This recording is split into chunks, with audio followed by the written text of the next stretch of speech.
Banco by BPI. So, gawa natin siya ng review based on the terms and conditions muna. So, this is a subsidiary of BPI. Yung BPI na kilala natin, iba pang bank tong Banco by BPI.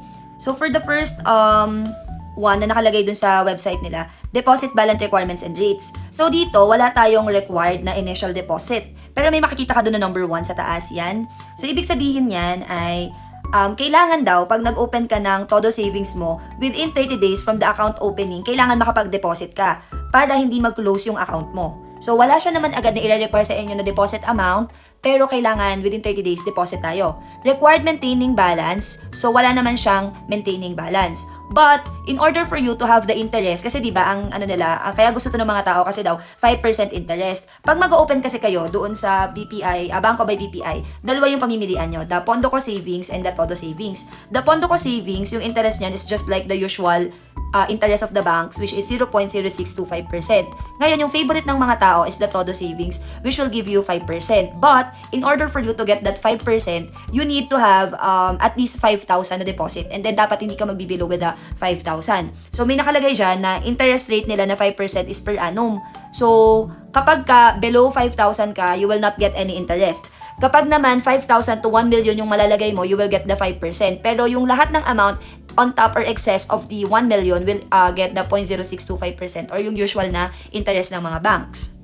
Next is yung mga service fees nila. We have the monthly service charge. Pero don't worry, hindi naman ito agad magiging applicable sa inyo. This will only happen kapag ka wala kang financial activity within 12 months. So kung ka-open mo lang, okay lang naman yan na hindi ka naglalagay or tatransact doon. Pero dapat ma-make sure mo at least monthly you have transactions para hindi ka magkaroon ng monthly charge of 50 pesos. Also may nakalagay dito if daily average balance is below 500 pesos. So mas maganda kung hindi mo man ma-hit yung 5,000, at least more than 500 ka. And if ako yung mag-open ha, hindi ko siya ilalagay dito kung wala pa akong amount na 5,000. Magigain ko lang na interest ay wala.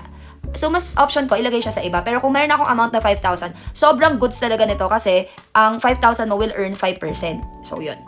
And then, wala siyang dormancy charge. So, waive yung dormancy charge nila. If you will get the debit card and request it via app and claim it sa branch, it will be free. And then, for the local ATM transactions, so depende. The transactions with the ATM will depend doon sa mga ATM na pag-ano nyo, yung bank na may cover doon. Kasi minsan may mga charges sila. So, depende sa charges nila. Yun yung ipa-follow. Now, we have here the deposit. For the deposit, sa Pondo Ko, Todo, or any Banco Savings account, free naman siya. Pero, take note nyo ha, sa Banco branches lang yan ha. Hindi pwede sa BPI mismo. Dapat dun sa Banco branches. Kasi magkabukod sila ng bank eh. And then, if you're going to withdraw, so there will be withdrawal fees at 2%. Depende sa withdrawal amount mo. So, kung ako, hindi ako mag-withdraw kasi ayoko magbayad nung 2%. Ang gagawin ko siguro, I will just transfer it with my other banks kasi free naman yung transfer niya. And siguro, ito yung isa sa kagandahan talaga, the bank transfer fee nila. So, to any Banco account, so free yon.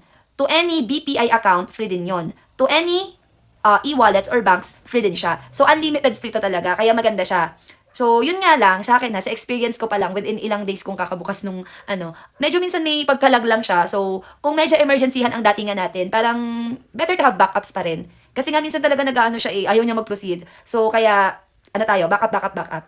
And then, if you're going to pay bills, may 5 pesos tayo na fee. And then, for the load naman, you will get 2% rebate. So, yan yung mga nakalagay sa terms and conditions nila. So, kung tatanungin nyo ako, maganda ba maglagay? Okay naman siya kasi ang taas ng interest 5%. Basta make sure mo lang, you have the 5,000 na pag maglalagay ka. Ayun. Tapos kung paano yung pagka-cash in sa kanya, pwede naman na galing doon sa mga wallets nyo. Like for example, galing kay Mari or kay GoTime or kay CIMB, may free transfer naman sila. So, pwede nyo malagyan tong BPI. Todo savings dapat tayo ha, para mas malaki yung interest natin. Ayun. For the opening naman, so yung na-experience ko during the opening, I think separate bid na lang siya. Yun lang. Bye-bye!